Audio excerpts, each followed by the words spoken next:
Hi all, ಎಲ್ಲರೂ ಹೇಗಿದ್ದೀರಾ? ಎಲ್ಲರೂ ಚೆನ್ನಾಗಿದ್ದೀರಾ ಅಂತ ಭಾವಿಸ್ತೀನಿ. ನಿಮ್ಮೆಲ್ಲರಿಗೂ ಕನಸು ಕುಕಿಂಗ್ ಯೂಟ್ಯೂಬ್ ಚಾನಲ್ಗೆ ಸ್ವಾಗತ.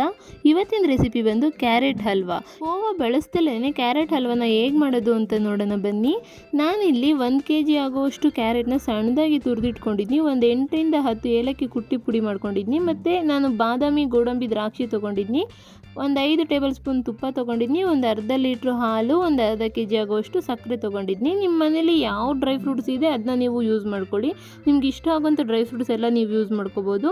ಇದಕ್ಕೆ ನಾನಿಲ್ಲಿ ಒಂದು 4ರಿಂದ 5 ಟೇಬಲ್ ಸ್ಪೂನು ತುಪ್ಪನ ಆ್ಯಡ್ ಮಾಡ್ತೀನಿ. ನಂತರ ತುಪ್ಪ ಕಾದ ನಂತರ ಡ್ರೈ ಫ್ರೂಟ್ಸ್ನ ಹಾಕ್ಕೊಂಡು ಅದನ್ನ ಫ್ರೈ ಮಾಡ್ಕೊತೀನಿ. ತುಪ್ಪ ಹಾಕಿದಷ್ಟು ಇದಕ್ಕೆ ಚೆನ್ನಾಗಿರುತ್ತೆ. ಇದಕ್ಕೆ ಮೇಯ್ನ್ ಇಂಗ್ರೀಡಿಯೆಂಟೇ ತುಪ್ಪ. ಅವನು ಮೀಡಿಯಮ್ ಫ್ಲೇಮಲ್ಲಿ ಇಟ್ಕೊಂಡು ಡ್ರೈ ಫ್ರೂಟ್ಸ್ನ ಫ್ರೈ ಮಾಡ್ಕೊಳ್ಳಿ. ಅದು ಕಲರ್ ಚೇಂಜ್ ಆಗುತ್ತೆ, ಗೊತ್ತಾಗುತ್ತೆ ನಿಮಗೆ. ಜಾಸ್ತಿ ಸಿಹಿಯಾಗಿ ಬಿಡೋಕೆ ಹೋಗಬೇಡಿ. ನೀಟಾಗಿ ಅದನ್ನ ಫ್ರೈ ಮಾಡಿಕೊಂಡು ಅದನ್ನ ಒಂದು ಪ್ಲೇಟಿಗೆ ನಾನು ಸರ್ವ್ ಮಾಡ್ಕೊತೀನಿ. ಅದೇ ಪಾತ್ರೆಗೆ ತುರಿದಿಟ್ಕೊಂಡಿರೋಂಥ ಕ್ಯಾರೆಟ್ನ ಹಾಕ್ಕೊತೀನಿ. ಆದಷ್ಟು ನೀವು ಸಣ್ಣದಾಗಿ ಅದನ್ನ ತುರ್ಕೊಳ್ಳಿ. ದಪ್ಪದಾಗಿ ತುರ್ಕೊಂಡ್ರೆ ಅದು ಬೇಯೋದಕ್ಕೆ ಜಾಸ್ತಿ ಟೈಮ್ ಹಿಡಿಯುತ್ತೆ. ಅದಕ್ಕೆ ಸಣ್ಣದಾಗಿಯೇ ಅದನ್ನ ತುರ್ಕೊಂಡು ನೀಟಾಗಿ ಫ್ರೈ ಮಾಡ್ಕೊಳ್ಳಿ. ನಾನು ಕ್ಯಾರೆಟ್ ಹಾಕಿದ ನಂತರ ಒಂದು 5 ನಿಮಿಷ ಅದು ಕಲರ್ ಚೇಂಜ್ ಆಗೋವರೆಗೂ ಅದನ್ನ ಫ್ರೈ ಮಾಡ್ಕೊತೀನಿ. ನೋಡಿ, ಈ ಥರ ಕಲರ್ ಚೇಂಜ್ ಆದಮೇಲೆ ನಾವು ಮಿಲ್ಕ್ನ ಆ್ಯಡ್ ಮಾಡ್ಕೋಬೇಕು. ಅಲ್ಲಿವರೆಗೂ ಒಂದು 5ರಿಂದ 6 ನಿಮಿಷ ಅದನ್ನ ಫ್ರೈ ಮಾಡ್ಕೊಳ್ಳಿ ಒಂದು ಮೀಡಿಯಮ್ ಫ್ಲೇಮಲ್ಲಿ. ಜಾಸ್ತಿ ಉರಿ ಇಟ್ಕೊಂಡ್ರೆ ಕ್ಯಾರೆಟ್ ಸೀದೋಗ್ಬಿಡ್ತದೆ. ಅದರಿಂದ ಒಂದು ಮೀಡಿಯಮ್ ಫ್ಲೇಮಲ್ಲೇ ಇಟ್ಕೊಂಡು ಅದನ್ನ ಫ್ರೈ ಮಾಡ್ಕೊಳ್ಳಿ.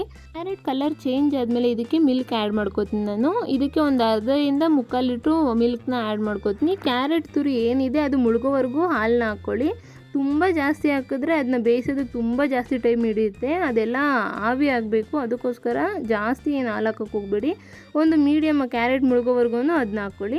ಅದನ್ನ ನಾನು ಮಿಕ್ಸ್ ಮಾಡ್ಕೊಂಡು ಒಂದು 5 ನಿಮಿಷ ಆದಮೇಲೆ ಶುಗರ್ನ ಆ್ಯಡ್ ಮಾಡ್ಕೋತೀನಿ. ಕೆಲವೊಬ್ಬರು ಲಾಸ್ಟಕ್ಕೆ ಎಲ್ಲ ನೀರೆಲ್ಲ ಇಂಗಿದ ಮೇಲೆ ಶುಗರ್ನ ಆ್ಯಡ್ ಮಾಡ್ಕೋತಾರೆ. ನಾನು ಇಲ್ಲಿ ಬೇಗನೆ ಆ್ಯಡ್ ಮಾಡ್ಕೋತಾ ಇದ್ದೀನಿ. ಯಾಕೆಂದರೆ ನಮ್ಗೆ ಏನಾದ್ರೂ ಶುಗರ್ ಬೇಕು ಅನಿಸಿದ್ರೆ ಇನ್ನೊಂದು ಸಲ ಆ್ಯಡ್ ಮಾಡ್ಕೊಬೋದು.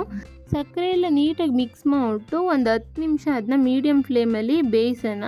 ಇದು ಕ್ಯಾರೆಟ್ ಹಲ್ವಾ ಮಾಡೋದಕ್ಕೆ ಒಂದು ಅರ್ಧ ಗಂಟೆ ಮೇಲೇ ಬೇಕಾಗುತ್ತೆ. ಯಾಕೆ ಅಂದರೆ ಅದೆಲ್ಲ ನೀಟಾಗಿ ಸಾಫ್ಟ್ ಆಗಬೇಕಲ್ವ. ಅದಕ್ಕೋಸ್ಕರ ಒಂದು ಅರ್ಧ ಗಂಟೆ, ಮುಕ್ಕಾಲು ಅವರೇನೇ ಹಿಡಿಯುತ್ತೆ. ಬರ್ತ್ಡೇ, ಆ್ಯನಿವರ್ಸರಿ ಈ ಥರ ಎಲ್ಲ ಫಂಕ್ಷನ್ಗಳಿಗೆ ಈಸಿಯಾಗಿ ಕ್ವಿಕ್ಕಾಗಿ ಮಾಡ್ಕೋಬೋದು ಅಂತಂದರೆ ಈ ಕ್ಯಾರೆಟ್ ಹಲ್ವಾ ತುಂಬ ಚೆನ್ನಾಗಾಗುತ್ತೆ. ನೀವು ಒಂದು ಸಲ ಮನೇಲಿ ಟ್ರೈ ಮಾಡಿ. ಇದನ್ನ ಮೀಡಿಯಮ್ ಫ್ಲೇಮಲ್ಲೇ ಬೇಯಿಸಿ. ಯಾಕೆಂದರೆ ಜಾಸ್ತಿ ಉರಿಲಿ ಬೇಯಿಸೋಕೆ ಹೋದರೆ ತಳ ಹಿಡಿದ್ಬಿಡುತ್ತೆ, ಎಲ್ಲ ಸೀದೋದಂಗೆ ಆಗುತ್ತೆ, ಚೆನ್ನಾಗಿರಲ್ಲ. ಈಗ ಒಂದು 50% ಬೆಂದಿದೆ. ಅದಕ್ಕೆ ನಾನು ಕುಟ್ಟಿ ಪುಡಿ ಮಾಡ್ಕೊಂಡಿರೋಂಥ ಏಲಕ್ಕಿನ ಹಾಕ್ತೀನಿ. ಸಿಪ್ಪೆ ಸಮೇತ ಹಾಕ್ತೀನಿ. ಯಾಕಂದರೆ ಆ ಸಿಪ್ಪೆಲಿರೋಂಥ ಫ್ಲೇವರ್ ಎಲ್ಲ ಬಿಟ್ಕೊಳ್ಳಿ ಅಂತಂದ್ಬಿಟ್ಟು ನೀವು ಅಷ್ಟೇ ಸಿಪ್ಪೆ ಸಮೇತನೇ ಹಾಕಿ. ಅದಾದಮೇಲೆ ಸ್ವಲ್ಪ ಟೇಸ್ಟ್ ನೋಡಿದ್ದಕ್ಕೆ ನನಗೆ ಇನ್ನೊಂದು ಸ್ವಲ್ಪ ಸಕ್ಕರೆ ಬೇಕು ಅನಿಸ್ತು. ಅದಕ್ಕೋಸ್ಕರ ಈಗ ಶುಗರ್ನ ನಾನು ಆ್ಯಡ್ ಮಾಡ್ಕೊತಾ ಇದ್ದೀನಿ. ನೀವು ಅಷ್ಟೇ ನಿಮ್ಗೆ ಏನಾದರೂ ಶುಗರ್ ಜಾಸ್ತಿ ಬೇಕು ಅಂತಂದರೆ ಇನ್ನು ಸ್ವಲ್ಪ ಶುಗರ್ನ ಆ್ಯಡ್ ಮಾಡ್ಕೊಳ್ಳಿ. ನಮಗೆ ಶುಗರ್ ಜಾಸ್ತಿ ಬೇಡ, ಲೈಟಾಗಿ ಇರಲಿ ಅಂತಂದರೆ ನಿಮ್ಗೆ ಎಷ್ಟು ಬೇಕೋ ಅಷ್ಟು ಕನ್ಸಿಸ್ಟೆನ್ಸಿ ನೋಡ್ಕೊಂಡು ನೀವು ಅದನ್ನ ಆ್ಯಡ್ ಮಾಡ್ಕೊಬೋದು. ನೋಡಿ, ಈಗ ಆಲ್ಮೋಸ್ಟ್ ಇದು ಕುಕ್ಕಾಗಿದೆ. ಒಂದು 90% ಕುಕ್ಕಾಗಿದೆ. ಈ ಥರ ನೀರೆಲ್ಲ ಪೂರ್ತಿ ಹಿಂಗಿರಬೇಕು ಮತ್ತು ಕ್ಯಾರೆಟ್ ಎಲ್ಲ ತುಂಬ ಸಾಫ್ಟ್ ಆಗಿರಬೇಕು. ಇವಾಗ ನಾನು ಇನ್ನೊಂದು ಸ್ಪೂನ್ ತುಪ್ಪನ ಇದಕ್ಕೆ ಆ್ಯಡ್ ಮಾಡ್ಕೋತೀನಿ. ಆ ಫ್ಲೇವರೆಲ್ಲ ಚೆನ್ನಾಗಿ ಬರಲಿ, ಘಮ ಚೆನ್ನಾಗಿ ಬರಲಿ ಅಂತಂದ್ಬಿಟ್ಟು. ನಂತರ ನಾನು ಇದಕ್ಕೆ ಫ್ರೈ ಮಾಡ್ಕೊಂಡಿರೋಂಥ ಡ್ರೈ ಫ್ರೂಟ್ಸ್ ಎಲ್ಲನೂ ಆ್ಯಡ್ ಮಾಡಿಬಿಟ್ಟು ಇನ್ನೊಂದು 5 ನಿಮಿಷ ಇದನ್ನ ಕುಕ್ ಮಾಡ್ತೀನಿ. ನೀವು ಅಷ್ಟೇ ಇದೇ ರೀತಿ ಮಾಡಿ. ನೋಡಿದ್ರಲ್ವ, ಯಾವುದೇ ರೀತಿ ಕೋವನ್ನ ಬಳಸ್ದಲೇ ಸಿಂಪಲ್ಲಾಗಿ ಮನೇಲೇ ಇರೋವಂಥ ಇಂಗ್ರೀಡಿಯೆಂಟ್ಸಲ್ಲಿ ಕ್ಯಾರೆಟ್ ಹಲ್ವಾನ ಹೇಗೆ ಮಾಡೋದು ಅಂತಂದ್ಬಿಟ್ಟು. ಮತ್ತಷ್ಟು ಈಸಿ ರೆಸಿಪಿಗಾಗಿ ಕನಸು ಕುಕಿಂಗ್ ಚಾನಲ್ನ ಸಬ್ಸ್ಕ್ರೈಬ್ ಮಾಡೋದನ್ನ ಮರಿಬೇಡಿ. ಕಮೆಂಟ್ ಮಾಡಿ ಹಾಗೂ ಲೈಕ್ ಮಾಡಿ. ನಿಮ್ಮ ಈ ಪ್ರೋತ್ಸಾಹ ನನಗೆ ಮತ್ತಷ್ಟು ವೀಡಿಯೋ ಮಾಡೋದಕ್ಕೆ ಹೆಲ್ಪ್ ಮಾಡುತ್ತೆ. ನಿಮ್ಗೆ ಯಾವುದೇ ರೆಸಿಪಿ ಬೇಕು ಅಂತಂದರೂ ನನಗೆ ಕಮೆಂಟ್ ಮೂಲಕ ತಿಳಿಸಿ. ನಾನು ಅದನ್ನ ನಿಮ್ಗೆ ಈಸಿಯಾಗಿ ಹೇಗೆ ಮಾಡೋದು ಅಂತ ತಿಳಿಸ್ಕೊಡ್ತೀನಿ. Thank you for watching. Thank you all.